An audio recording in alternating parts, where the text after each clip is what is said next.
This conference will now be recorded. अद्य सोमवासरः अथवा इन्दुवासरः पौष शुद्ध पंचमी दिनांक 18 जानेवारी 2021 चरक सूत्र स्थानाध्याय 28 शुक्रगत दोष शंखं चक्रं जलौकान्दगतमृतघटं चारुदोर्भिश्चतुर्भिः सूक्ष्मस्वच्छातिरुद्यां शुकपरिविलसन् मौलिमं भोजनेत्रं कालाम्भोदोज्ज्वलाङ्गं कटितटविलसच्चारुपीताम्बराढ्यं वन्दे धन्वन्तरिं तन् निखिलगदवनप्रौढदावाग्निलीलम् प्रौढदावाग्निलीलम् ब्रह्मणो हि समारब्धा मात्रेयाद्येषु पूजिताम् अस्मदाचार्यपर्यन्तां वन्दे गुरुपरम्पराम् आयुर्वेदरतं वन्दे माधवाख्यं महागुरुम् आयुर्वेदामृतं सर्वं शिष्येभ्यो यः प्रदत्तवान् द्रष्टाज्ञानी दृष्टकर्मा कृतकर्मा तथैव च अध्यापको विश्वश्रेष्ठो महान् संशोधकस्तथा गुणैरेतैः समुदितैः यत् कार्यं ततनोति सः समृद्ध्यर्थं हि कार्यस्य वयं नु प्रयतामहे सरस्वत्यै नमो यस्याः प्रसादात् पुण्यकर्मिभिः बुद्धिदर्पणचं संक्रान्तं जगदध्यक्षमीक्षते आत्रेयं प्रथमं वन्दे आयुर्वेदजगद्गुरुम् आयुर्वेदामृतं सर्वं गृहीत्वा हि सुरेश्वरात् अग्निवेशादिकेभ्यो यत् प्रयच्छत् मुनिसत्तमः प्रथमं तन्त्रकर्तारम् अग्निवेशं नमाम्यहम्।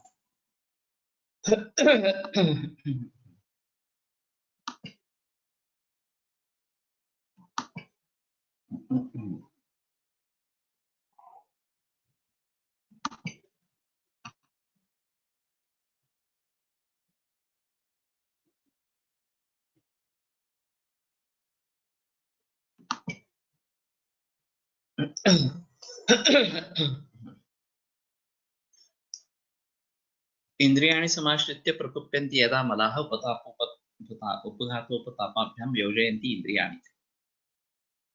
तर्हि अस्मिन् विषये इन्द्रियगतं वैकृत्यं कीदृशम् एवञ्च इन्द्रियस्थानगतं वैकृत्यं कीदृशम् इत्येतत् विषये संशयोऽस्ति।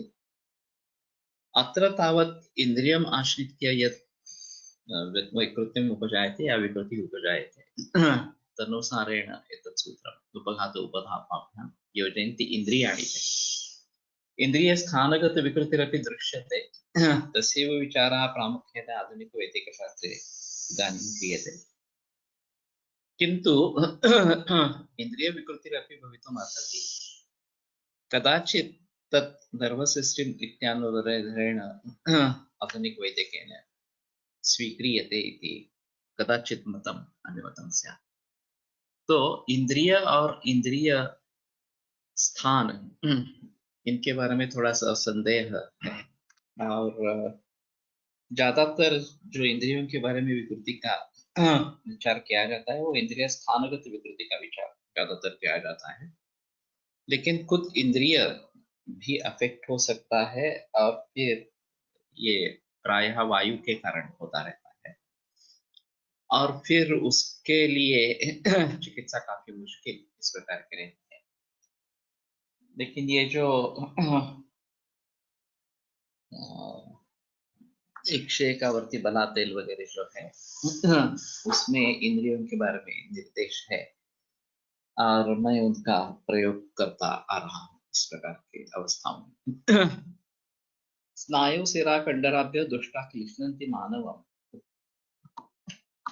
स्तंभ संकोच खल्लीभिर्ग्रंथि स्फुरण सुप्तिभिः। स्नायु सिरा और कंडरा इनमें दुष्ट दोष क्लेश देते हैं मानव को और स्तंभ संकोच खल्ली ग्रंथि स्फुरण सुप्ति ये लक्षण उनमें होते हैं और ये काफी ताप देने वाले काफी पीड़ा करने वाले इस प्रकार के होते हैं। अभी लिगामेंट टेयर लिगामेंट इंजरी इस प्रकार के मरीज दिखाई देते हैं वो स्नायु के जरिए हम दे सकते हैं। और ऑपरेशन या शस्त्र कर्म अच्छी चिकित्सा नहीं होती, क्योंकि फाइब्रोटिक टिश्यू डेवलप हो जाता है और फिर आगे रिस्ट्रिक्शन आ जाते हैं।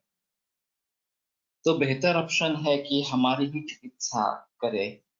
इसमें विश्राम लेना बहुत जरूरी होता है, और उस समय विश्राम नहीं लिया तो पूरे जन्म के लिए पछताना पड़ता है।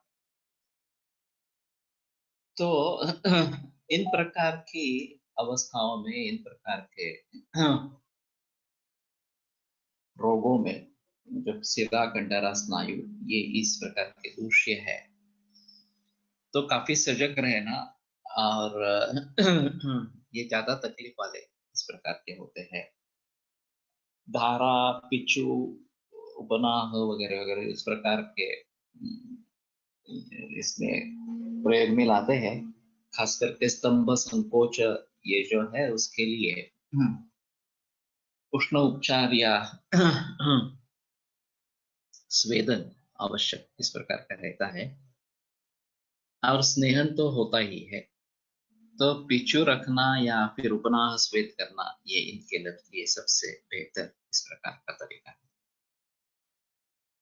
और खल्ली करपद अवमोटन, कर और पाद इनका अवमोटन ग्रंथि स्नायुवादि ग्रंथिरेव।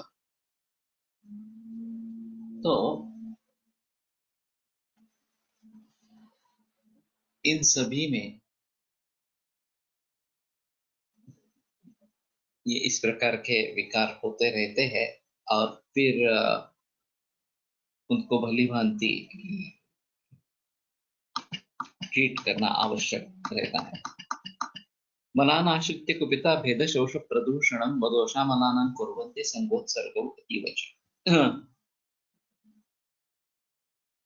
तो मल के आश्रय में अगर दोष रह जाते हैं तो भेद शोष प्रदूषण इस प्रकार के मलों के बारे में, मल में प्रामुख्याने अवमोटन में मुरुगळणे अशा शब्दाचं.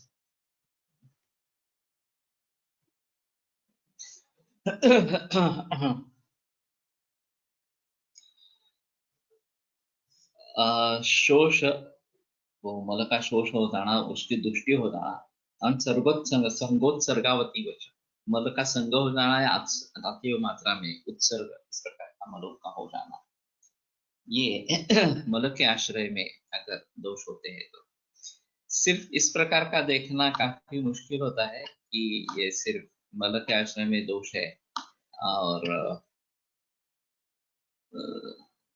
सिर्फ मल संबद्ध इस प्रकार का निदान हम करें। बाकी रोगों में भी ये हो सकता है, जैसे अति उत्सर्ग या अतिसार में आता है वगैरह वगैरह। मलसंग, मलावष्टम्भ का काफी लक्षण इस प्रकार का है। तो इसके बारे में थोड़ा सोचना पड़ेगा।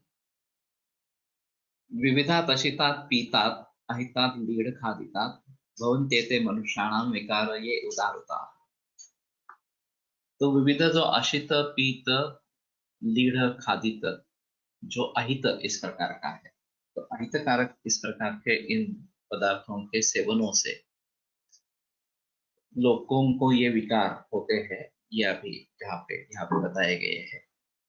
तेषाम् इच्छम अनुत्पत्तिम सेवेत मतिमान सदा हितान्येवाश्रितादीन दस्युस्तज्जास्तयां तथा मया। अगर उनकी उत्पत्ति न हो, ऐसी कामना हो, ऐसी इच्छा हो, तो बुद्धिमान आदमी को सदैव हित ही अन्न, आशित वगैरह का सेवन करना चाहिए, ताकि उससे उससे जो अहित सेवन से जो विकार निर्माण होते हैं वो विकार निर्माण नहीं होंगे। नस्युस्तज्जास्त तथा मया। तो ये काफी महत्वपूर्ण है कि विविध आशित, पीत, लीढ़, खादित इस प्रकार के जो है वो अगर अहित इस प्रकार का सेवन हो जाए तो ये विकार निर्माण होते हैं। और फिर अगर हम उन्हें नहीं होने देना चाहते तो हमें इनसे बचना चाहिए और हित ही सेवन करना चाहिए इस प्रकार। रसजानां विकाराणां सर्वं लंघनम् औषधम्।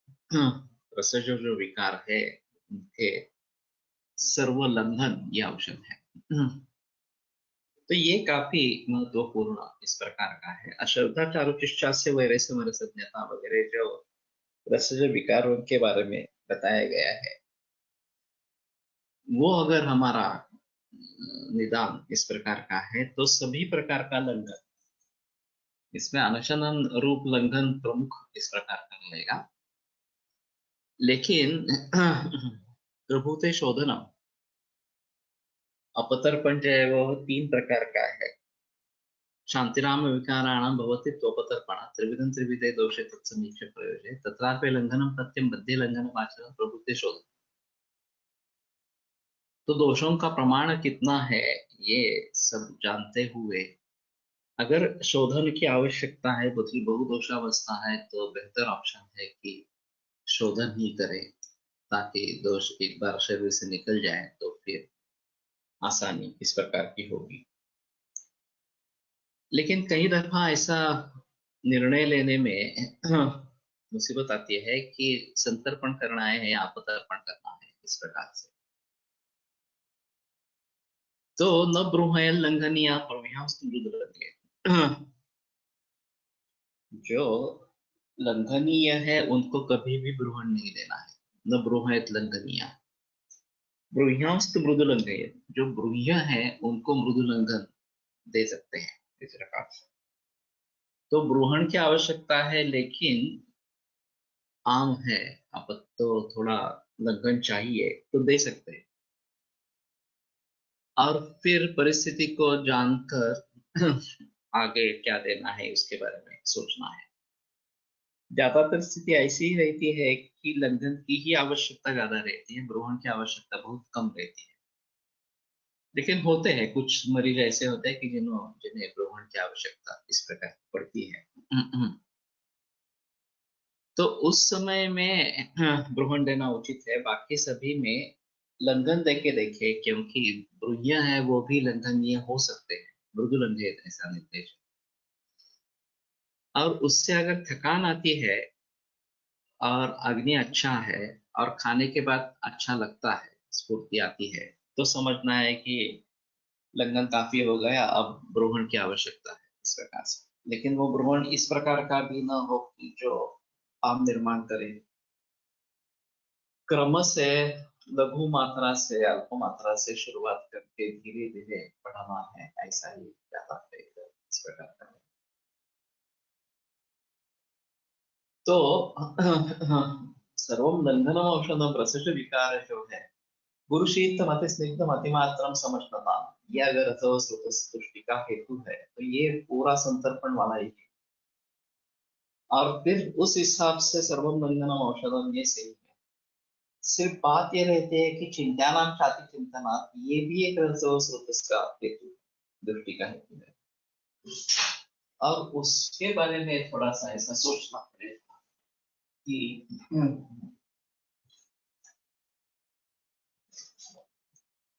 मानसिक स्तर पर संतर्पण और शारीरिक स्तर पर अपतर्पण, यानी कि लंघन करवाना, अनशन करवाना, लेकिन शिरोधारा अभ्यंग वगैरह ऐसी चीजें करना, या वसंत कुसुमा कर जैसी दवाइयां देना, ताकि मानसिक स्तर पर कुछ अच्छा परिणाम हो। और धीरे धीरे या काउंसलिंग, मानसिक स्तर में विचार करते हैं, धीरे आत्मादि विज्ञान ये जो है वो अगर कर पाएंगे तो शायद ये बात बनेगी कि लंघन होने के बावजूद भी मानसिक स्तर पर अच्छा काम करेंगे। विधि शोणिति के अध्याय रक्तजानम विसर्जित, विधि शोणिति जो अध्याय है उसमें रक्तज के बारे में बताया गया है। तो वहां पे लंघन या उपवास और विरेक रक्तमोक्षण इस प्रकार की पद्धति बताई गई है रक्त दृष्टि के हिसाब से। और वहाँ 24वें अध्याय में रक्त दृष्टि के कारणों की काफी बहस की गई है। और फिर उसके लक्षण क्या होते हैं, कौन कौन से विकार रक्त दृष्टि के कारण होते हैं, इसके बारे में वहां पे जिक्र है।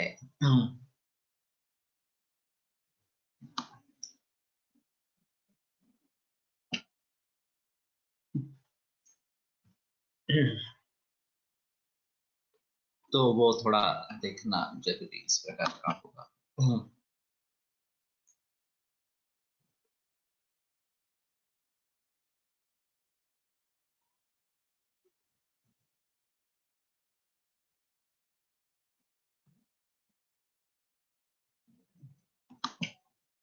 ये बीच बीच में प्रॉब्लम क्यों आता है मालूम नहीं?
मांसजानांतु संशुद्ध शस्त्रक्षाराग्निकर्मच्च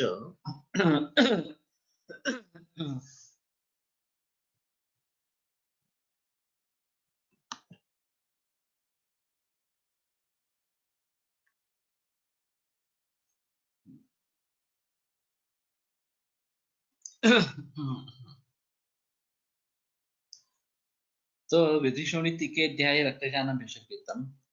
अब मांसज जो है उसके लिए शोधन शस्त्र क्षार और अग्निकर्म। तो जहां जहां इस प्रकार के शस्त्र क्षार अग्निकर्म का निर्देश आता है वहां उल्टे तरीके से मांस के होने का संबंध रहेगा, ये थोड़ा सा सोच सकते हैं। और अगर मांस का संबंध नहीं है तो ये करना नहीं है, ये भी एक बात ध्यान में रखनी चाहिए। अभी शस्त्र क्षार और अग्निकर्म ये एलोपैथी में सर्जरी, केमोथेरेपी या रेडिएशन, इनसे काफी मिलते जुलते होते हैं।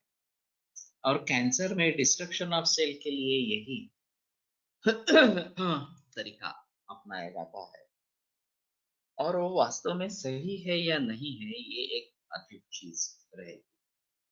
सभी लोगों के लिए ये शस्त्र क्षार अग्निकर्म ये चिकित्सा है क्या, ये एक आवश्यक स्थिति रहेगी। अगर एक जगह पे कैंसर है, कहीं फैला नहीं है, लिम्फ नोड्स में भी फैला नहीं है, तो शस्त्र कर्म या फॉलोड बाय अग्नि कर्म और क्षार कर्म इस प्रकार से काम चलता है, होता है। लेकिन अगर पहले से ही डिसीज स्प्रेड हो गया हो, तो ये सब करने से डिसीज फैलने के चांसेस ज्यादा बढ़ते हैं।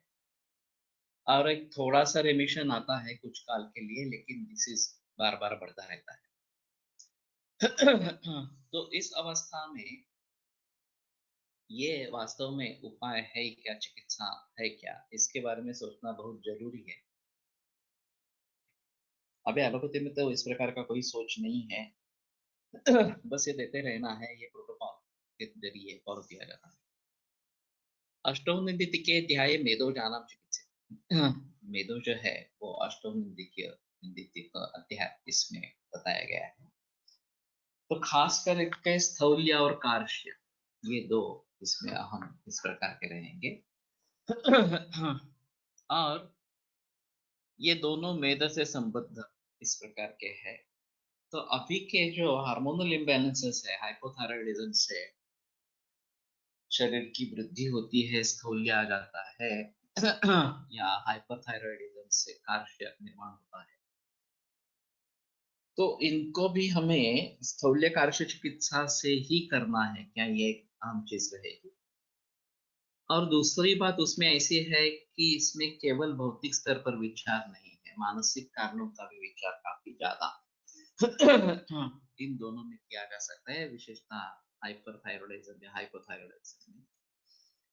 और उसको भली भांति देखेंगे नहीं तो ये सफल नहीं होगा, सिद्धि नहीं होगी उसकी।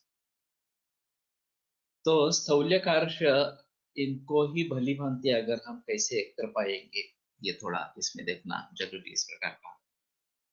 अस्थ्याश्रयाणां व्याधीनां परिचकर्माणि भेषज दस्ते क्षीरसर्पिंषि तिक्तकोपहितानि। अस्थ्याश्रय अगर व्याधि है तो पंचकर्म उसका भेषज इस प्रकार का है।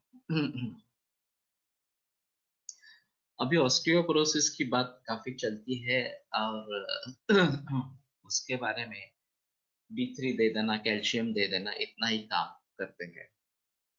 या खास करके मेनोपॉज के समय में ऑस्टियोपोरोसिस दिखाई देता है और संधिवात वगैरह इस प्रकार के लक्षण दिखाई देते हैं। संधिवात के जो मरीज अभी मिलते हैं उसमें से अस्थ्याश्रय वाले कितने हैं, सीधा स्नायु कंडरा या मांस से संबद्ध कितने हैं, ये देखना ज्यादा जरूरी है। तो कुछ लोग अभी एक्सरे में अगर वो गैप बिल्कुल ही कम इस प्रकार की हो गई हो तो हड्डियों में, और ऑस्टियोफाइट्स दिख रहे हो या ऑस्टियोपोरोसिस हो, तो अस्थि को ही मानकर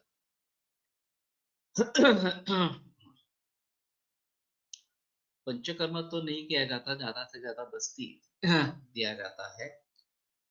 और गुरुचि सिद्ध क्षीर बस्ती मातिक या तिक्त के साथ ये देखने का काफी प्रचलन है। अब उसके फायदा भी अच्छा मिलता है। तो बस्ते क्षीर सर्पिंषि तिक्तकोपहितानि च, बस्ती और क्षीर सर्पिंषि तिक्तकोपहिता, तो गुरुचि सिद्ध क्षीर, ये अच्छा उपाय है इसमें। और उसी का बस्ती भी देते हैं। वास्तव में ये दोनों अलग अलग है, बस्तया क्षीर सर्पिंषि तिक्तकोपहिता, लेकिन दोनों साथ में हो जाएंगे तो भी अच्छा रिजल्ट इस प्रकार का मिलता है। तो खास करके अभी के ऑस्टियोपोरोसिस में इन सभी के बारे में सोचना पड़ेगा। गंध तेल एक अच्छा फॉर्मुलेशन है जो इसमें काम में लाया जा सकता है, और गंधगुण प्रधान इस प्रकार का होने के कारण ये पार्थिव है।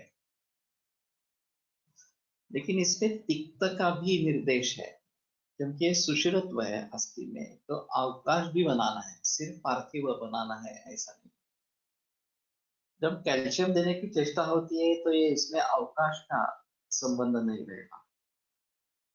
और लोग भी अभी इसके हिसाब से प्रवाल पंचामृत प्रवाल ऐसा देने के बारे में सोचते हैं, क्योंकि उसमें कैल्शियम है और कैल्शियम की आपूर्ति के लिए ये करना जरूरी है ऐसा मानते हैं। तो मेरे ख्याल में आयुर्वेद की दृष्टि से पार्थिव तत्व तो देना जरूरी है, तो गंध गुण का ज्यादा प्रयोग करना है, ज्यादा उचित है। गंधते इसके लिए अहम है। या फिर परफ्यूम्स का इस्तेमाल करना, अत्तर वगैरह इनका इस्तेमाल करना। और अगर पृथ्वी तत्व की आपूर्ति करनी है तो मिट्टी का अत्तर या फिर चंदन का अत्तर, ये इसमें काफी महत्वपूर्ण इस प्रकार का होता है। और केवल सूंघने से भी इस प्रकार की आपूर्ति हो सकती है। अभी एक एलोपैथी में ऑस्टियोपोरोसिस में नेजल स्प्रे आया है, तो वो देखने के बाद मुझे थोड़ा सा ऐसा महसूस हुआ कि घ्राणेन्द्रिय पार्थिव इस प्रकार का है और गंध गुण पार्थिव है, तो उसके जरिए इसके बारे में सोच सकते हैं। और गंध का अच्छा उपयोग हमें इसके बारे में करना है। तो गंध तेवीस में अहम है ही। मज्जावर काम करणारी औषधे पण ऑस्टिओपोरोसिस मध्ये वापरली का? कुछ हद से सोच सकते हैं। मज्जा शुक्र समुत्थान औषधम स्वाद तिक्तकम, तो तिक्तक वहां पे भी है। एक मिनट।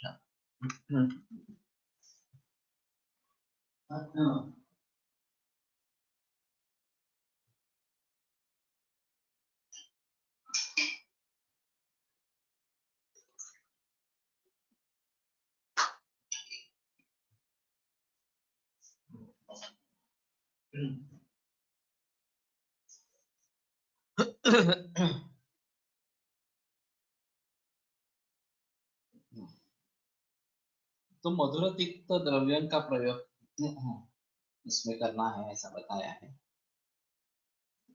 अस्नाम मज्जनि सौशील्यम भ्रमस्ति में दर्शनम, तो अस्थियों में सौशील्य की अगर प्रतीति होती है तो वो मज्जक्षय इस प्रकार का माना जाएगा। और फिर उसमें शायद ये अस्थि वाले सौशील्य दूर करने वाली इस प्रकार की करना है। मज्जाक्षयाच्या लक्षणात अस्थि सौशील्य आलेच आहे। यस, तो शायद इसमें प्रयोग कर सकते हैं।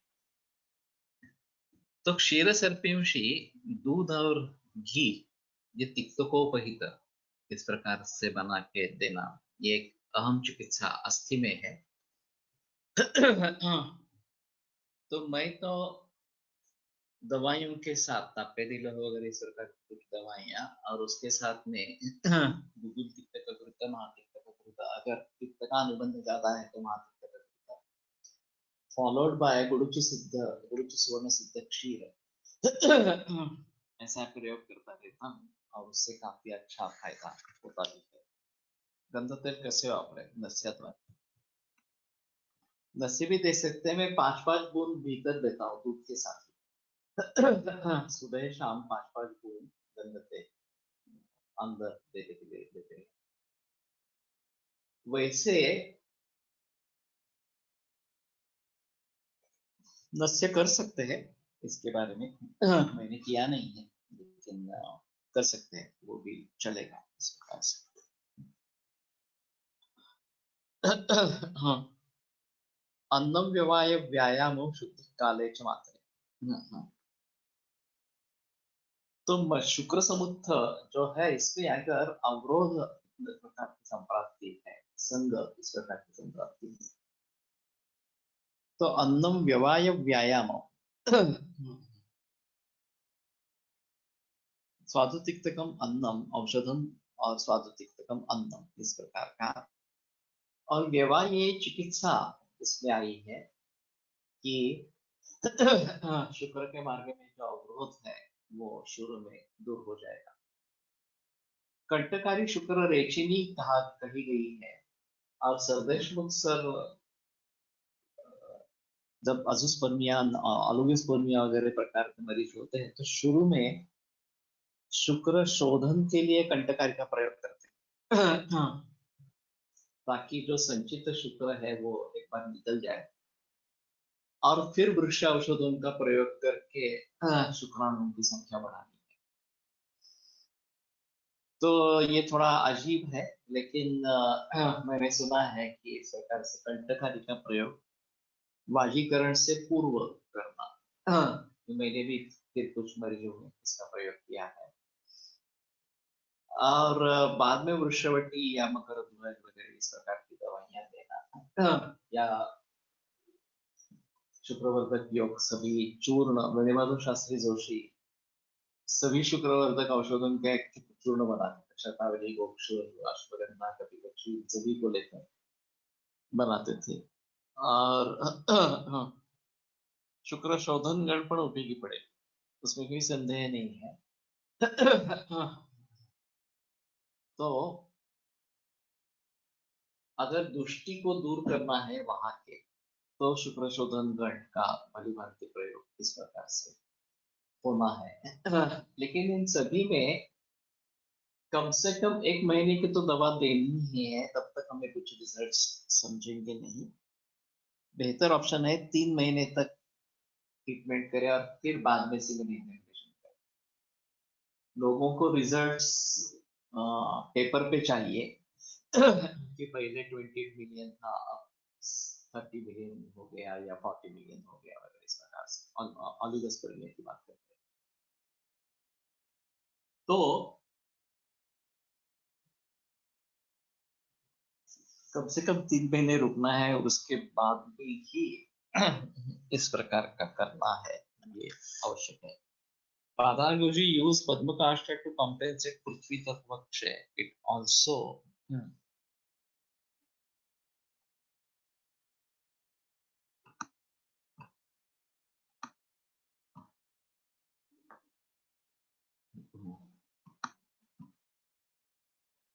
mentioned in Vedana Sthapana Gana. पद्मकाष्ठ वेदना स्थापन गण में मेरे ध्यान में नहीं रहा था, ठीक है। लेकिन पद्मकिट्ट योग जो उनका है ऑस्टियो स्पॉन्डिलोसिस के लिए, स्पॉन्डिलोसिस है स्पॉन्डिलाइटिस के लिए, उसमें विद्रुम पिट्ट और पद्मकाष्ठ ऐसा योग है। तो ये काफी लोगों में अच्छा काम करता है। मैं ताप्यदिलोह और पद्मकाष्ठ इन दोनों का प्रयोग करता हूँ, उसके साथ में बला गुरुचि रखता हूँ। तो इसका भी बहुत अच्छा परिणाम निकल आता है। अगर इस प्रकार का ऑस्टियोपोरोसिस या फिर स्पॉन्डिलोसिस इस प्रकार की स्थिति है, तो पद्मकाष्ठ में भी काफी मात्रा में प्रयोग करता रहता हूँ इन मरीजों में भी। गंध तेल तैयार करताना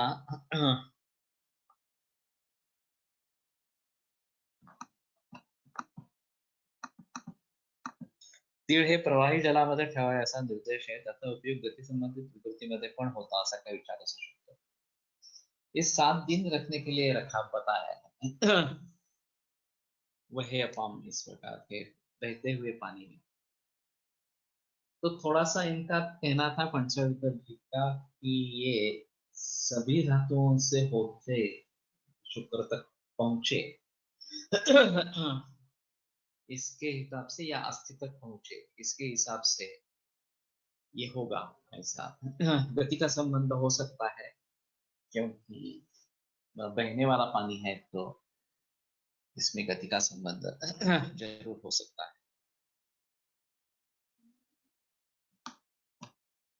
डिंक पाण्याचं अनुपानचं काय रोल आहे? मेरे ख्याल में गम जो है वो इलास्टिसिटी निर्माण करने वाला इस प्रकार का है।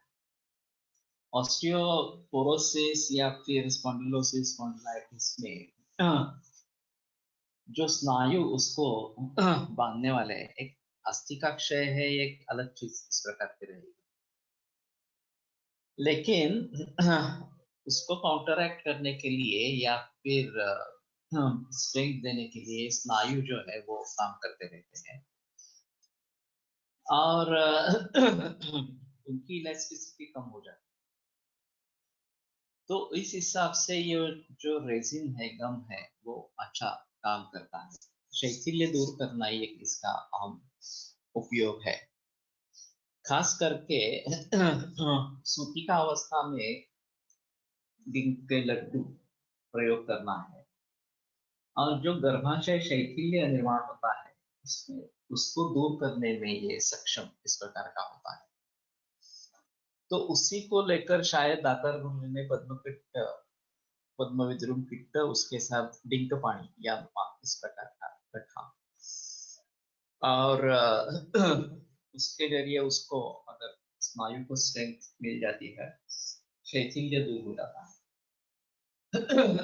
मैंने एक अजीब केस देखी थी थोड़ी सी, ये रक्तप्रद जैसे सिम्टम्स थे, कम नहीं हो रहा था। और मैंने विरंकर मैडम के पास केस भेजी, तो उन्होंने कहा कि गर्भाशय शैथिल्य बहुत ही ज्यादा है और ये रक्तस्राव कम नहीं होगा, बेटर है ऑपरेट करवा लो, हिस्टेरेक्टोमी करवा लो। जब मैंने ये बात सुनी कि उनका कहना है कि ये शैथिल्य है और इसके लिए है, तो मैंने पद्मकाष्ठ और डिंक इसका प्रयोग किया उस औरत में, और आश्चर्य हुआ, रक्तस्राव कम हो गया, शैथिल्य दूर हो गया और वो बच गई। ये ऑपरेशन की जरूरत नहीं करनी पड़ी। तो पूरक प्रवर्तित पश्चात प्रवर्तित गर्भाशय, रेट्रोवर्टेड यूटेरस, ये जब दिखाई देता है तो उसको गर्भाशय का शैथिल्य या उसके स्नायुओं का शैथिल्य इस प्रकार का मान सकते हैं। और फिर इसमें पद्मकाष्ठ और डिंक पाणी या अनुपान,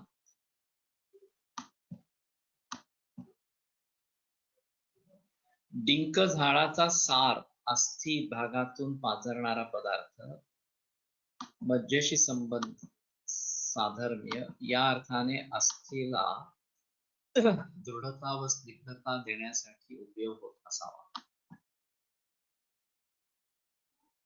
इसमें कुछ कृमि का रोल है ऐसा मैंने सुना है। दम जो निकल आता है बाहर, उसमें कुछ विशिष्ट कृमियों के द्वारा उसका एग्जिडेट वगैरह ऐसा कुछ मिलकर ये निर्माण होता रहता है। तो थोड़ा सा गम के बारे में थोड़ा सर्च करना पड़ेगा, एक्चुअली वो क्या है। एंकिलोजिंग स्पॉन्डिलोसिसचा विचार कसा करावा, काफी डिफिकल्ट है। ज्यादातर इसमें आम का संबंध रहता है। शुरू में तो पाचन लंघन यही चिकित्सा चलती रहती है। और बाद में अगर पुष्टि करनी है, ब्रूहण करना है, तो पद्मविक्ट वगैरह सभी बातें इस्तेमाल में आ सकती है। शुरू में पत्र पुट्टली करना इस हिसाब से ज्यादा बेहतर रहता है। और जब सामावस्था निकल जाती है तो पिंड स्वेद का प्रयोग भली भांति कर सकते हैं। बस्ती का भी प्रयोग होता है, लेकिन ये अवस्थाओं पर ही निर्भर है। एक चिकित्सा दे दिया और उससे हो गया, ऐसा नहीं होगा। जैसे अवस्था बदलेगी उसके अनुसार चिकित्सा बदलनी पड़ेगी। संतर्पण अपतर्पण इन दोनों का विचार करना जरूरी। डिंक हा बाभळीचा झाडाचा स्राव असतो। हाँ, लेकिन ये स्राव जो है वो क्यों होता है? उसके लिए ये वेस्ट मटेरियल होगा शायद पेड़ के लिए, और इसी के लिए उसको बाहर फेंक रहे हैं, ऐसा है। सार भाग होता तो बाहर फेंकने की कोशिश नहीं होती, लेकिन जबकि बाहर फेंका जा रहा है तो कोई ना कोई मतलब ये मलस्वरूप इस प्रकार का होगा। गुग्गुल, हिंगू एटसेट्रा त्या झाडाचे डिंकच आहे। बराबर है। तो इसके बारे में मेरे ख्याल में गूगल पे जानकारी होगी, थोड़ा देखो। और हमारे प्राचीन ग्रंथों के अनुसार इसके बारे में कैसे सोचना है, इसका थोड़ा अध्ययन करना पड़ेगा कि गम एक्चुअली है क्या हमारे हिसाब में। और फिर उसके बारे में सोचकर कैसे प्रयोग करेंगे इसके बारे में थोड़ा सा देखेंगे। तो व्यवाय ये मैंने अभी इसके लिए बताया था कि शुक्र को अवरोध अगर है, जैसे शुक्र वेगा अवरोध में ताम्रचूड़, इसका प्रयोग इस प्रकार का बताया गया है और व्यवहार उसमें बताया गया है, तो उसी प्रकार से इसके बारे में थोड़ा सा करना पड़ेगा। शिगरुन relax as age a strong pain killer. हाँ, मैंने देखा नहीं है। शिगरुन निरियास इजीली अवेलेबल होता है क्या मार्केट में? पेड़ से ले लेंगे वो अलग चीज है, लेकिन हाँ, मार्केट में अवेलेबल है क्या? अगर है तो आसान होगा। और शायद ये डिंक के लड्डू जो बनाते हैं, तो उसमें शिगरुन निरियास भी डाल सकते हैं। अभी बाबुल का ही डिंक उसमें डाला डाला जाता है। वही में रहता है, लेकिन बाकी भी इसके बारे में अगर सोच सकते हैं तो थोड़ा बेहतर इस प्रकार का रहेगा। ये खास करके शिगरू, गुगुलू, हिंगू वगैरह वगैरह, यस अवेलेबल। ओके, तो उसके बारे में थोड़ा सोचेंगे कि ये शिगरू निर्यास किस तरीके से उपयोग में ला सकते हैं। पाणी नाहीच आहे बरं का रे. त्यात एक माझी थोडीशी भरून ठेवली आहे, तर मेजर काहीतरी इश्यू तिकडे झालाय, तर मी पण हे जरा लवकर आटपता घेतो. शांतिरिंद्रिय जानान तो त्रिमर्मीय प्रवक्षते। इंद्रिय जो है वो हाँ, त्रिमर्मीय अध्याय में उसके बारे में बताएंगे। स्नायुवादिजानम प्रशमो वक्षते वातरोगी, और स्नायु वगैरह जो है उनके बारे में वातरोग में बताते हैं। न वेगान धारण अध्याय चिकित्सा संग्रह तथा मदजानम विकारणम सिद्धिश्चोत्ता क्वचित क्वचित। दोनों वेगान धारण अध्याय में चिकित्सा संग्रह किया है और मलज जो विकार है उनकी सिद्धि कहीं कहीं बताई गई है इस प्रकार। पॉलीकॉन्ट्रैक्टिस कार्टिलेज, अभी स्पॉन्डिलोसिस के लिए जो चिकित्सा होती है वो शायद यही कार्टिलेज, वो भी कार्टिलेज है जिसका क्षय उसमें होता है, या अभी के संधिगत बाद जिसमें कार्टिलेज की हानि हुई है, उसी प्रकार से शायद इसके बारे में सोचना पड़ेगा। और जब सामावस्था नहीं हो तो मैं डिंक के लड्डू का प्रयोग करता हूँ। सामावस्था है तो लंघन पाचन, यही चिकित्सा इस प्रकार की चलती रहती है। A tree produces gum either for protection from mechanical damage or to trunk or bacterial fungal attack on it. तो जैसे मैंने कहा कि कुछ कृमियों से उसका संबंध इस प्रकार का है, तो ये प्रोटेक्टिव मैकेनिज्म है। तो थोड़ा उसके बारे में सोचेंगे कि ये कैसे उसको आगे ले चलेंगे। ठीक है, आज मैं यही रुकता हूँ, यहाँ कुछ प्रॉब्लम हो गए हैं, तो कोकण में हूँ अभी। और व्यायाम दुश्मन से देखना तैता चल रहा है, तो स्यान वो चल रहा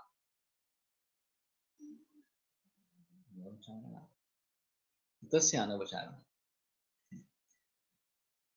तो ये काफी बहस वाली बात है, तो कल इसको आगे बढ़ाएंगे।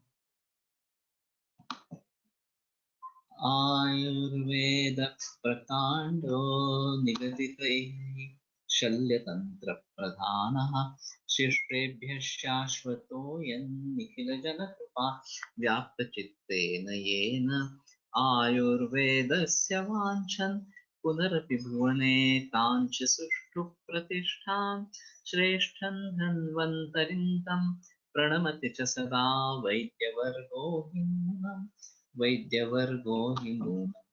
विरम्यते व्याख्यानव्यापारः। श्वः पुनरपि मिलिष्यामः।